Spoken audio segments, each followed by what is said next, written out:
نحمده ونصلي على رسوله الكريم أما بعد فأعوذ بالله من الشيطان الرجيم بسم الله الرحمن الرحيم إن الله وملائكته يصلون على النبي يا أيها الذين آمنوا صلوا عليه وسلموا تسليما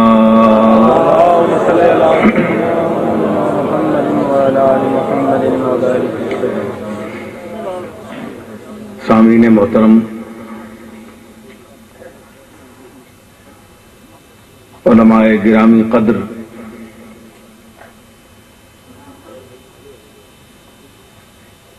بہت خوبصورت علمی نکات آپ کے سامنے بیان کیے گئے، بیان ہوئے، آپ نے سنے۔ الہیات کی باتیں قرآن مجید کے حوالے سے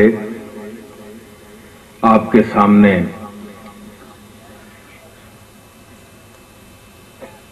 حضرت علامہ عرفان شاہ صاحب مشہدی نے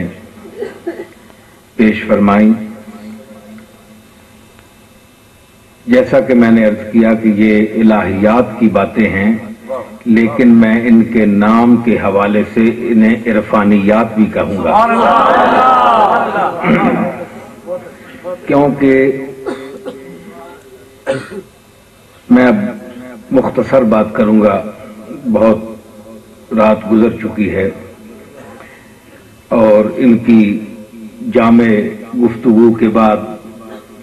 میں یہ نہیں سمجھتا کہ کسی انداز کے کوئی گنجائش رہ گئی ہو، کیونکہ بھرپور بیان کے بعد بولنا بڑا مشکل ہوتا ہے۔ ان کا 2 سوا 2 3 گھنٹے پر یہ حاوی اور محیط کلام اور بیان ہر حیثیت سے، علمی وجاہت سے، اسلوب بیان کے اعتبار سے بہت خوب تھا۔ میں بھی شاہ صاحب سے گزارش کر رہا تھا کہ میں اتنی لمبی تقریر سننے کا نہ عادی ہوں نہ قائل ہوں، کیونکہ جس میں لطف بیان نہ ہو اور پھر قرآن مجید کے حوالے سے، احادیث صحیحہ کے حوالے سے، پھر علمی زبان میں،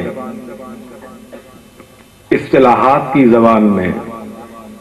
وقی گفتگو نہ ہو، تو چونکہ میں بھی درس نظامی سے کچھ نہ کچھ تعلق رکھتا ہوں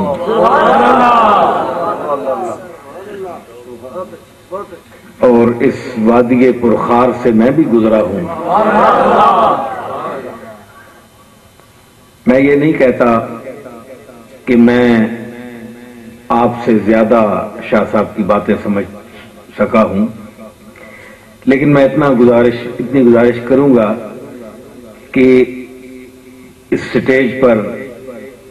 جتنے علماء صاحب علم تشریف فرما ہیں اور سامعین باشعور اور صاحب علم حضرات جو تشریف فرما ہیں یہاں، وہ جتنے محظوظ ہوئے قرآن مجید کے نکات، انبیاء علیہ الصلوۃ والسلام کا جو تعلق اللہ کے ساتھ ہے، اللہ نے اپنی عطا اور فضل سے ان کو جو مقامات عالیہ عطا فرمائے، ان کا بیان اور پھر نصوص قرآنیہ سے۔ اب اس کا منکر تو سیدھا جہنمی بھی ہے اور کافر بھی ہے۔ آپ جتنے صاحب علم حضرات محظوظ ہوئے، میں بھی ہوا، اصل میں اسے میں عرفانیات اس لیے کہنا چاہتا ہوں کہ قرآن میں جب تک عرفان قرآن کا حاصل نہ ہو تو قرآن مجید کے الفاظ پڑھنے سے نزول قرآن کا حق ادا نہیں ہوتا کہ اللہ نے قرآن کیوں نازل کیا ہے، صرف رٹا لگانے کے لیے نہیں بلکہ عرفان حاصل کرنے کے لیے۔ اور میں یہ سمجھتا ہوں کہ قرآن مجید کا جو عرفان شاہ نے حاصل کیا ہے، یہ عرفان بہت کم لوگوں کے حصے میں آتا ہے۔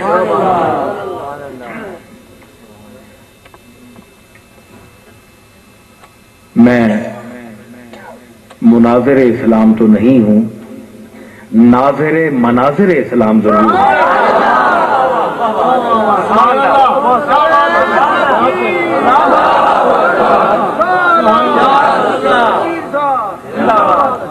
جملہ دہرا رہا ہوں کہ میں مناظر اسلام تو نہیں ہوں، لیکن ناظر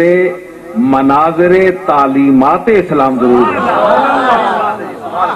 اور یہ آج وہ منظر جمیل میں نے اپنی آنکھوں سے دیکھا ہے، اور اس میں میں حق بجانب ہوں۔ کہتا ہوں سچ کہ جھوٹ کی عادت نہیں مجھے۔ تو اللہ نے عطا فرمایا ہے، جھگڑا کوئی نہیں ہے، جھگڑا ڈالا جاتا ہے، اختلاف کیا جاتا ہے۔ اب جو شاہ صاحب نے جو کچھ آپ کے سامنے بیان کیا، یا شاہ صاحب کے علاوہ اور جو علماء بیان کرتے ہیں، لیکن مجھے شاہ صاحب کا ایک جذبے اور جس انداز میں وہ بولتے ہیں وہ الگ چیز ہے، لیکن جو انہوں نے نکات بیان کیے ہیں میں ان کی طرف آپ کو رغبت دیتا ہوں۔ آپ توجہ فرمائیں، علمی نقطے کہ ہدہد کا ذکر کیا اور قرآن مجید کے حوالے سے گفتگو ہوئی جس میں شک و شبہ کی گنجائش نہیں ہے۔ یہ موضوع حدیث نہیں ہے کہ یہ درجہ صحت تک نہیں پہنچی کہ اس میں آپ ملا علی قاری کو دیکھیں یا ائمہ اجر و تعدیل کو دیکھیں، اس کی کوئی ضرورت نہیں ہے۔ نصوص قطعیہ ہیں، نصوص قطعیہ کو پیش کیا گیا اور پر گفتگو کی گئی۔ اب آپ دیکھیں کہ اس میں یہی بات کبھی کبھی موقع ہو، کیونکہ میں ایک خانقاہ سے درگاہ سے بھی تعلق ہے اور لوگوں کو ہجوم بہت ہوتا ہے، ملاقات، پھر اپنی مصروفیات، لکھائی پڑھائی، تو بہت سے مشاغل ہوتے ہیں، تو اس میں پھر باقاعدہ اس موضوع کے لیے وقت نکالنا یہ اس دور کی کرامت سے کم نہیں ہے۔ میں سمجھتا ہوں کہ مشکل ہے، کوئی پیر اتنا وقت نہیں نکالتا تعلیم کے لیے جتنا میں مطالعہ کتب کے لیے وقت نکالتا ہوں۔ اللہ تعالیٰ مجھے مزید توفیق عطا فرمائے۔ تو ایک شخص نے کہا کہ میں سمیٹوں گا بات کو، گفتگو آپ کے ذوق کے ساتھ چلوں گا۔ شاہ صاحب نے بھی یہی فرمایا کہ آپ نے یہ دیکھا کہ اعتراض مجھ پر ایک مرتبہ ایک شخص نے کیا، یہی باتیں، اسی جو باتیں کی گئی ہیں اسی خاندان سے باتیں میں کروں گا، کیونکہ باتوں کا بھی خاندان ہوتا ہے، لفظوں کا بھی خاندان ہوتا ہے، معانی کا بھی خاندان ہوتا ہے، سماعتوں کا بھی خاندان ہوتا ہے۔ شاہ صاحب نے جو الفاظ فرمائے ہیں یہ ان سماعتوں کو سمجھایا ہے جو ہمارے خاندان کی سماعتیں نہیں ہیں۔ ہمارے کانوں کے خاندان اور ہیں، لیکن ان کانوں کے خاندان اور ہیں۔ قرآن کی آواز وہی ہے، لیکن اندر جو معانی ہیں